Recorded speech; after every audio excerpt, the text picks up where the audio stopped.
Hello guys, welcome to this lesson. We're going to talk about amino acids, but before starting, I want to tell you with what we are about to learn. We're going to talk about the compounds made of amino acids, which are proteins. Then we're going to talk about the definition of amino acids, plus we'll classify them. And lastly, we're going to talk about peptide bonds. So let's begin. Proteins are important biological molecules that account for more than 50% of the dry weight of most living systems. Proteins perform an incredible variety of functions in living systems. However, as regards their structure, they all have the same simple organization. They are polymers of nitrogen-containing molecules, which are the amino acids. In living systems, up to 20 different types of amino acids are used to form proteins. Proteins are big molecules that often contain several hundreds of amino acids. The number of possible combinations of the 20 amino acids is really huge, which makes possible a wide variety of proteins. Maybe there can be as many combinations as there are phrases you can write using alphabet letters.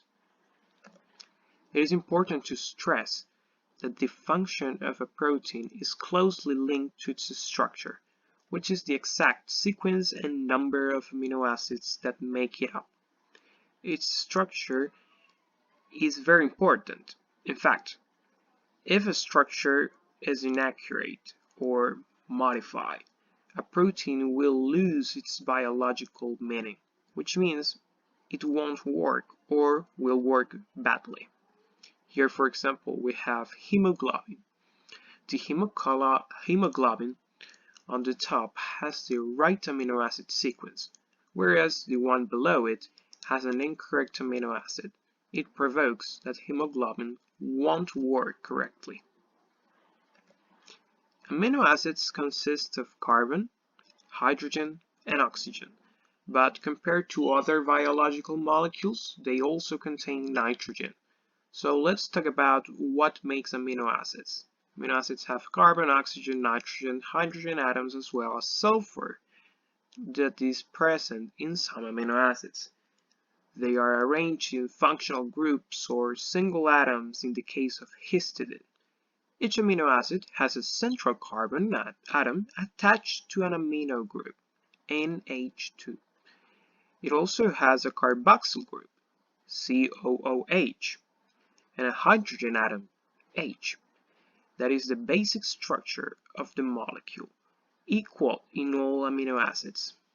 Beginning from the carbonyl group, you can name every carbon atom of this structure with a different name. In fact, the carbon atom nearer to the carboxyl carbon is called alpha carbon.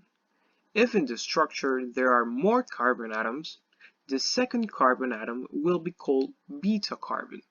The other carbon is called gamma carbon, then the delta carbon, and so on. The various amino acids differ from that group, indicated by the letter R or radical, and it is also called as the side chain, which occupies the fourth covalent bond of the central carbon atom. It possesses a different chemical structure in each different type of amino acid. This variety of R groups is a side chain very important because it determines the different biological properties of individual amino acids, and therefore of all types of proteins. In fact, there are 20 amino acids formed from different functional groups. Amino acids can be divided into essentials and non-essentials according to nutritional aspects. Essential amino acids are those that our body cannot produce, thus we need to ingest them through our diets. There are 9 amino acids that are essential. They are histidine, isoleucine, leucine, lysine, methionine, phenylalanine, threonine, tryptophan, and valine. Then we also have non-essential amino acids. They are amino acids that our body can produce. There are 11 of them. They are alanine, arginine, asparagine, aspartic acid, cysteine, glutamic acid, glutamine, glycine, proline, serine, and tyrosine. Then we have another parameter of classification of amino acids that is based on the structure of the amino acids. This classification divides amino acids into 4 groups: nonpolar, polar, acidic, and basic amino acids. We'll first talk about polar and nonpolar amino acids, but before I need to mention 2 important things about amino acid classification. We usually abbreviate the names, and we abbreviate them in 2 ways. We can mention 3 letters that correspond to the amino acid, and we also use a single letter to indicate an amino acid. Let's give an example with glycine. Its 3-letter abbreviation is GLY, while its 1-letter abbreviation is G. This system is used in all amino acids.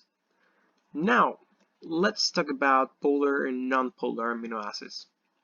Nonpolar amino acids include alanine, leucine, isoleucine, proline, tryptophan, valine, phenylalanine, and methionine. Nonpolar amino acids are also known as hydrophobic, which means that they repel water. Then we have polar amino acids. They are glycine, serine, threonine, cysteine, tyrosine, asparagine, and glutamine. Polar amino acids are hydrophilic, which means that they are water-soluble. Plus, we have acidic and basic amino acids. Acidic amino acids are negatively charged and hydrophilic. They include aspartic acid and glutamic acid. Lastly, we have basic amino acids. They are positively charged and they are hydrophilic amino acids. Basic amino acids include histidine, arginine, and lysine. Now we are going to talk about peptide bonds because it is the way we can understand how proteins are formed by polypeptides. As you can deduce, the word polypeptide gives us a hint about the way proteins are formed. In fact, poly refers to many or much, and peptides are molecules formed by the union of some amino acids. Peptides are linked together through peptide bonds. The way amino acids are linked together occurs thanks to a process known as dehydration synthesis reaction, which is the process of living water molecules that we had studied before. It is a process also called condensation reaction. In the case of amino acids, they link together because a nitrogen of an amino acid needs an electron at the outermost shell to reach the stability it has with a hydrogen bond. This hydrogen atom leaves the structure with the OH group of the other amino acid in the form of water. So what happens is that the 2 hydrogen atoms are linked to nitrogen bound to the oxygen atom of the carboxylic group of the other amino acid. And that's how you form a peptide bond between 2 amino acids. You have in front of you a dipeptide, and if you continue adding more amino acids to a chain, it will become a polypeptide. You need to be aware that peptides follow a pattern that is NCC for amino acid that becomes NCC, NCC, and it always repeats. You can see here that nitrogen atoms are highlighted in yellow squares, while carbon atoms are highlighted in red squares. The pattern begins with a nitrogen atom and ends with a carbonyl carbon. The beginning part is called the N-terminal, also known as amino terminal, while the end part is called the C-terminal, also known as carboxyl terminal. Each amino acid is called a residue within the polypeptide chain. Now, if we want to separate these polypeptides in order to get single amino acids, is use Hydrolysis, which is a process that consists of adding a water molecule to the polypeptide chain. The opposite side of hydrolysis is dehydration synthesis reaction, which we have just explained, that works to form polypeptides. There are two types of hydrolysis for amino acids. They are acid hydrolysis and proteolysis. In the case of acid hydrolysis, you need to heat the polypeptides in order to cleave the amino acids for around 6 to 8 hours, and you need to use a strong acid, such as sulfuric acid. In this way, you will get single amino acids. Whereas, in the case of proteolysis, you use specific enzymes that will clear one or more residues within the polypeptide chain. These enzymes are called proteases. After you use these enzymes, you get as well single amino acids and peptide fragments. Now, if we want to take this explanation to a real-life example, we can use food. When we eat anything, it has biomolecules. One type of biomolecules are proteins. Proteins need to be hydrolyzed in the stomach in order to get the energy from the food.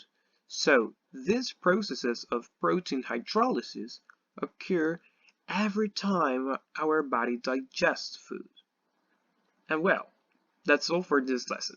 I hope you like it, and I'll see you in the next one. Bye!